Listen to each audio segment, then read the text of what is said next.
we're back with our special coverage of the downgrade. In the Loop anchor Betty Liu asked Warren Buffett what he thinks of the S&P decision. Mr. Buffett was highly critical of Standard & Poor's, saying the United States merits a quadruple A rating.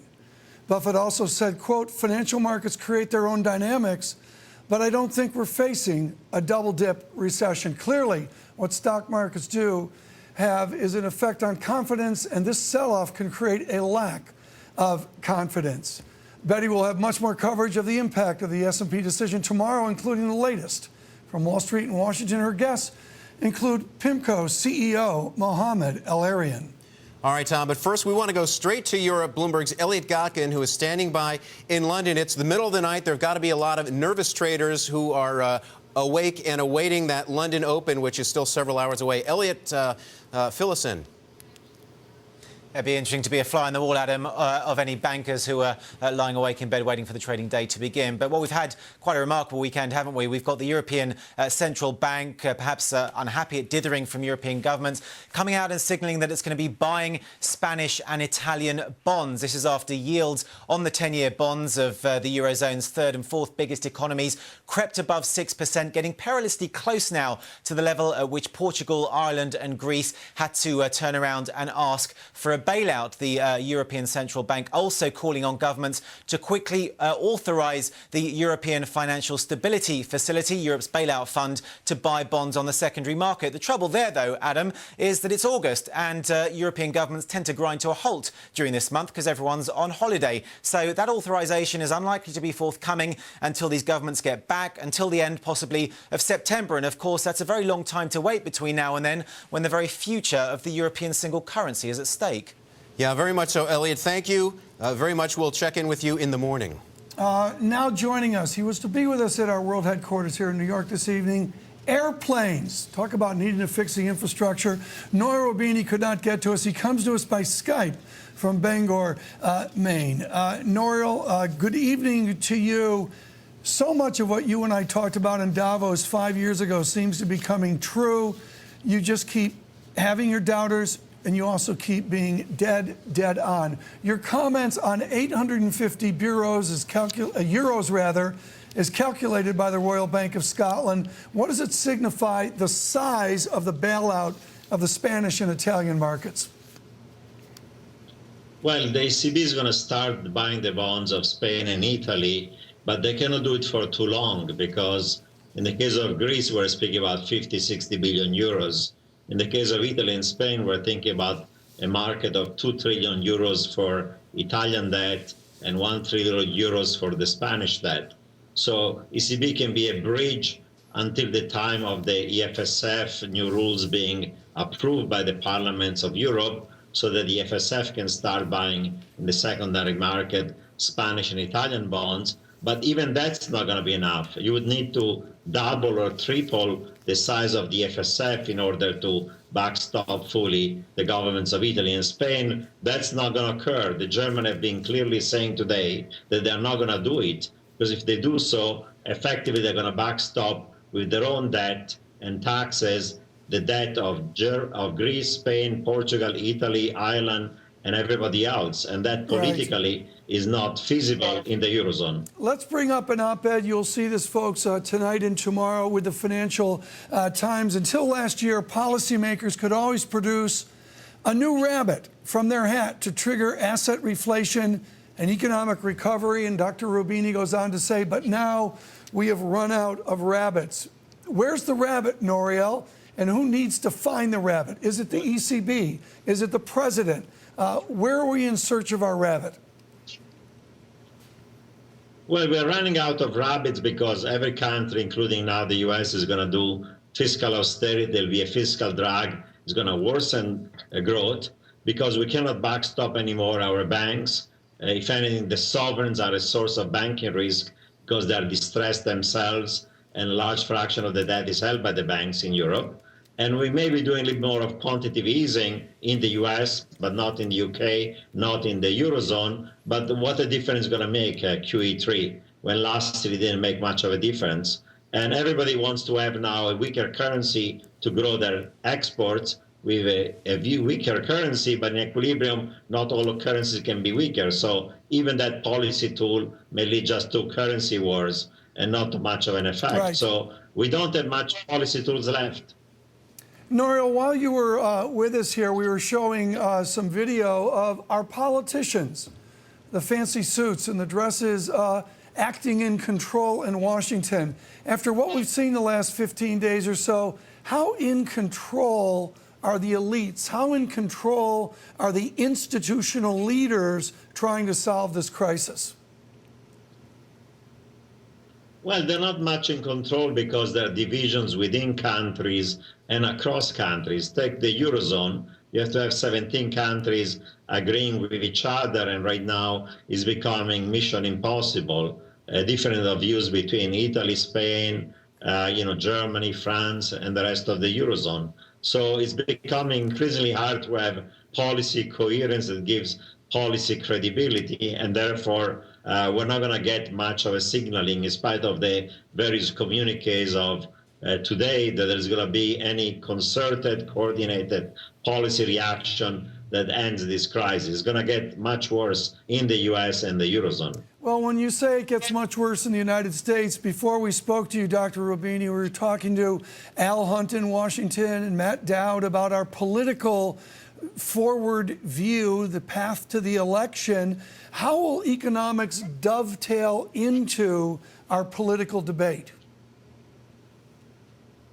Well, it does, in the sense that at this point, I think the Republicans don't care if the economy is going to get worse, because if it's going to get worse, we're going to have a recession, then Obama is going to be blamed, he's going to lose the presidency. And the two parties are already into gridlock, and they cannot agree on anything. One vetoing expenditure, spending cuts and entitlement reforms, the other one vetoing any tax increase. So there is gridlock, and coming into an election year, the gridlock is going to get worse. The economy is going to turn into a recession at this point. Instead of having a short-term fiscal stimulus, we're going to get a fiscal drag. Risk aversion is going to be higher. Equity market going to correct at the time where already the climate economically was negative. So we're headed towards a double-dip recession. When you look at this, Nouriel, it does come down, as you just mentioned, to fiscal drag. Ken Rogoff calls it the Great Contraction. We get these kind of phrases. Do you just presume that we have sub 2% GDP for a long time? Well, at this point, there is a risk that we're going to go into negative economic growth. And it's not just sub 2%, but in the first half of the year was sub 1%. And once you're reaching something between 1 and 2%, you're already at a stall speed. And once you're at the stall speed, either you regain again escape velocity, or like a plane that loses and reaches stall speed, you're going to start having a free fall. Stall speed is not a stable disequilibrium, it's unstable. So either you get out of it, or you're going to end up into a severe recession, if not a depression. And it's not just the US, it's the United Kingdom, it's the Eurozone, it's Japan. Most advanced economies at this point are in trouble. Very good. Nouriel Roubini, let's leave it there. We thank you for your great, great effort to be with us this evening. Coming up, a conversation with Christina Romer. Let's look at the Secretary of Treasury and his thoughts on finance. No, it's not Secretary Geithner staying around until, until the election. Let's look at this quote right here with Alexander Hamilton. There it is, a national debt. If it is not excessive, will be to us a national blessing. We have not heard that this night of Downgrade. Well, welcome back to a special edition tonight as we discuss the downgrade of the United States of America. We are going to go right to the futures because they are ugly. They have been ugly all night, and there they are. All right, you are looking at S&P futures down 20, Dow futures down 190 points, NASDAQ futures, look, they're all down about 1.7%. A very nasty night, and of course, part of the reason for the downgrade, according to S&P, was the nastiness in Washington. Tom Keene, I want to show you just what nastiness looks like on a chart. We think. Show us some nastiness. I'm going to show you some nastiness. All right, we're talking party polarization. This comes to us, by the way, from the University of California at San Diego. Look at this. In the House and Senate, not only do you see that the two lines get farther away from one another, they're moving way up. Look at that. That index goes back to 1879. It's remarkable. It goes It's back incredible. back to the Gilded Age when they were polarized. And that's Teddy Roosevelt. That's right. And that's part of the point from S&P, the fact that it's gotten so nasty. In fact, I want to show you something else. People aren't agreeing to cross. In other words, they're not crossing party lines. Another chart I want to show you, if we can pull this one up, guys. Wait till you see this one because, again, a picture's worth 1,000 words. It used to be back in the 50s and 60s that you would have Republicans and Democrats cross party lines because they believed in a concept. And now, of course, look at that. There are no nonconformists in the Senate. In other words, everyone is voting with party lines. Peter Orszag, talking about that here recently. Let's look at our economic history. Let's make it smart. Christina Romer with us from the University of California at Berkeley, the former chairman of the President's Council of Economic Advisors. Professor, good evening to you. Good evening to you. Within your span of economic history, everybody taking shots at rating agencies, who do you blame for this mess that we're in? So I certainly there are questions about why S&P did the downgrade now, and was it, what was the factual basis?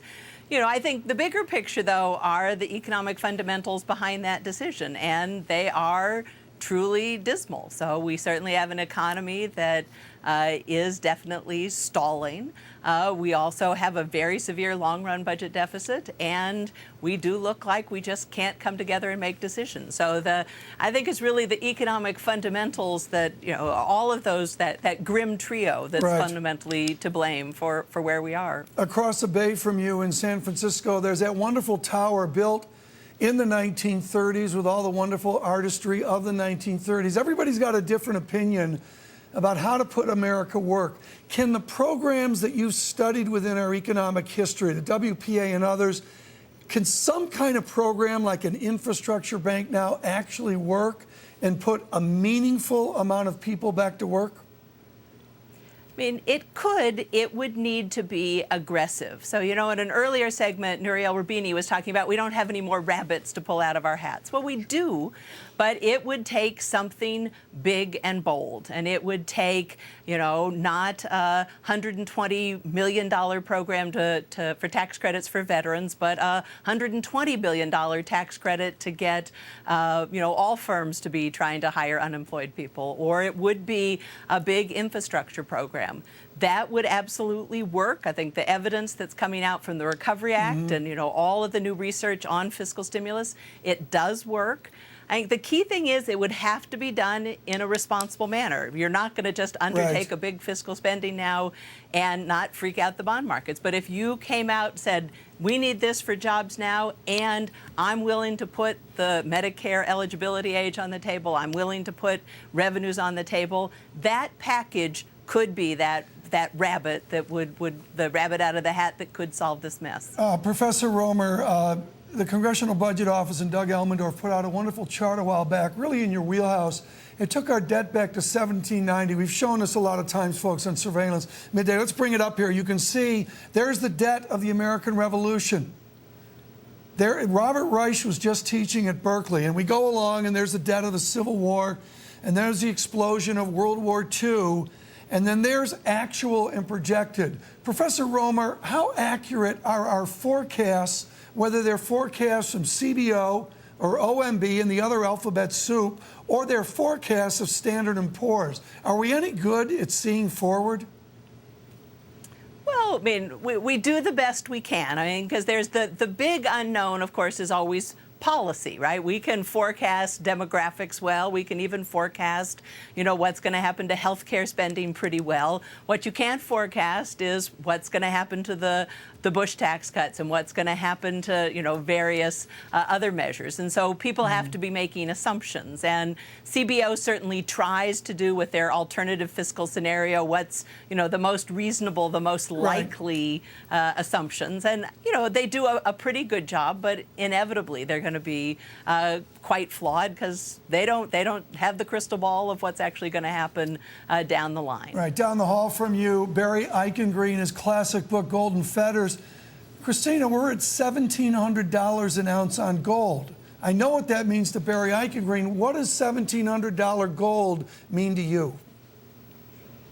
You know, I think we can get a little too obsessed with gold. I think, you know, it's probably at some level just a sign of the unease in general in world markets that people are looking for, you know, someplace else because we're not sure about bonds, we're worried about stocks.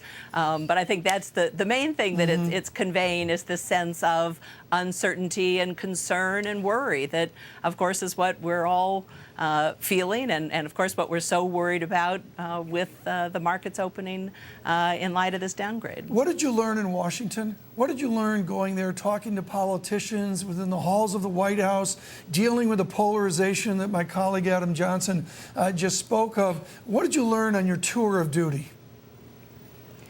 You know, I mean, you're supposed to come back very disillusioned when an academic goes to Washington. For the most part, you know, what I saw was some real successes. You know, people have been talking about, oh, this downgrade's a black eye for President Obama. You know, when I think about what he tried to do and what he accomplished, even on just the issue of the deficit, right? On health care reform, think of how he was villainized for trying to cut spending on Medicare, trying to put in cost containment measures. You know, he came out with raising the eligibility age for Medicare and for revenue increases. He's, you know, trying very hard to do the right thing and meet the Republicans halfway. So, you know, a lot of what I saw actually encouraged me. Yeah. I've got to confess the last month and a half has killed a certain amount of that, because certainly things have broken down big time. But, you know, my time in Washington, a lot got done. You got out just in time. One more question, if I could, Professor. Peter Orszag was on earlier this evening in our 2 hours on the downgrade of the nation, and his immediate prescription is to take that holiday we have on our payroll tax and to really goose it up by 3 times. That's an Orszag idea. Would you support the idea of really jump-starting the benefits of a payroll tax holiday? I would. I think you could probably do even better if you did some more infrastructure spending, or if instead of just giving everybody a payroll tax cut, you know, tie it to job creation on the firm side. But I certainly, the basic idea that the worst thing we could do right now is to say, let's go immediately to austerity. In fact, the counterintuitive truth is we need more help for the economy now, because growing is, you know, essential to ever dealing with our long-run deficit problem. And so we got to get growth going, and then just do it in a responsible way. Add on some more deficit reduction to what that super committee is going to have to do in the coming months. Well, very good. Christina Romer, thank you so much. Greatly appreciate your effort in your Sunday early evening out at the University of California, Berkeley. Coming up, we're going to sum up our downgrade, what we've learned this weekend, just breaking news with China raising their reference rate. Michael McKee, Sara, Eisen, Al Hunt, and Adam Johnson will join me, and we will discuss the view forward. It's a AA+ nation. Usually when you lose a AAA rating, you don't get it back right away. So there have been 5 governments that have gotten their AAA back, but it's taken them between 9 and 18 years to do so. And that's a sobering number. John Chambers speaking to us earlier this evening with Standard & Poor's. Let's sum this up for you. So much to talk about. I go to Washington and, of course, political capitals. Al Hunt. Al, what a week. What a weekend. We wake up Monday morning. We know what the markets will do. It's easy to judge the markets. How will you judge Washington tomorrow morning? Well, Tom, I hesitate to say, because last week we would have said, what a week, boy, let's get a respite. We're not going to get any respite. I think everyone is still searching for reactions. Again, I do believe it's important to see what Obama finally says, how Obama finally decides he wants to frame this from his policy perspective. And are there going to be Republicans who are going to begin to break with this orthodoxy that we can't have any tax increases? Because you can't address the problem without entitlements and taxes. We know that, Tom. The polling is so low. I'm not a pro on those numbers. You are, Peter Cook, our team in Washington. How do the politicians respond to where those ratings are? Well, they have to be nervous, and I think that's even true of Republicans. The Republican brand name has suffered even more than Obama has suffered the past 3 or 4 weeks. So they have to be nervous about this.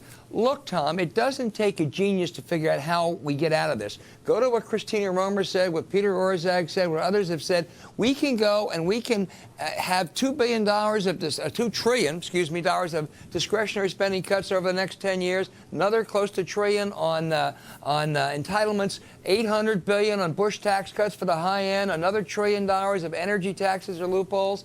We can do all that, reduce the deficit by $4 trillion, and still have $800 or $900 billion of short-term stimulus. That can be done. We're not broke. There's a way out of this. There's not a will. One more question, and we'll let you go for the evening. Where are we on the Bush tax cuts? What's the scorecard right now? Right now, they're due to expire the end of next year. Republicans are convinced that Barack Obama, as he did in 2010, will blink. Obama says he won't, that they will no way will they end, or no way will they be continued for the high-end taxpayers. Of course, that also means that the middle-income taxpayers wouldn't get a tax cut either, would have their tax cuts ended too. Al, good evening, Al. We'll see you tomorrow morning. Adam, the market's going. I've been watching gold more than anything, but there's some other things going on as well. Oh, yeah, there are a few things going on in the equity markets. And, of course, to try to help us make sense of what we can expect for tomorrow morning, let's bring in economics editor Mike McKee and, of course, Sara Eisen. Sara, I like to say you're on the currency beat, but these days I think you're on every beat. Except for I'm on the currency beat right now, Adam, because just a moment ago, China made a move. It let its currency appreciate versus the U.S. dollar. It, in fact, set the reference rate at the highest rate since back in November. And what's happening in the market right now is the dollar is weakening to a record low versus China's currency. The reason I'm bringing this up is we are watching what China does and we are watching what China says. It is America's biggest foreign creditor. It holds more than $1 trillion of treasuries. What China said over the weekend in terms of commentary from the Xinhua official news agency said that America must cure its addiction to debts. That was the scolding that we got from China over the weekend, and then followed up here by an official move from the People's Bank of China, letting its currency appreciate versus the dollar. Mike McKee, this is amazing when you think about it, because it actually hurts China for them to allow their currency to appreciate. Might they actually be helping us because the dollar obviously is going to fall, dollar goods become It does help the U.S. economy a little bit, but the interesting thing is, as long as China keeps its currency pegged to the dollar, they have to keep buying dollars. They have to keep buying dollar-denominated assets. So the stronger the yuan gets, the greater flexibility they have. Interesting comment from China, though, about the U.S., because, of course, in the early 90s, the Chinese inflated away their debt and managed to hurt a lot of other countries in the process, but fixed their economy. Russia did the same thing in 1998. They've been two of our biggest critics. Watch tomorrow what happens trading on Europe. That's really going to be the driver at the moment. People have sort of moved up beyond the S&P. At the moment, they want to see what happens with this ECB rescue, if that props up the bond market for the European countries. And, of course, Sara will be watching the dollar and the effects there. Euro strengthening right now, by the way. Well, great coverage, Sara Eisen, Mike McKee. We've covered a lot of ground tonight. We will have more special coverage coming up on the U.S. downgrade, and there is so much to talk about. You want to join us tomorrow at the crack of dawn. We will be here. A great lineup of guests throughout the day. That is starting at 6 a.m. Eastern. Tune in for Inside Track. Peter Fisher, head of fixed income at BlackRock. He is going to join Eric Schatzker as guest host. And then on In the Loop, Mohammed Al-Arian. Tom, I know you talk to him a lot. He is, of course, of PIMCO. He will join Betty Lou at 8 a.m. And later, former Senator Alan Simpson, who is going to be joining us on surveillance. That's your show, Tom. I didn't know that. He is. He will be there. We'll see you Monday morning, Bloomberg Television.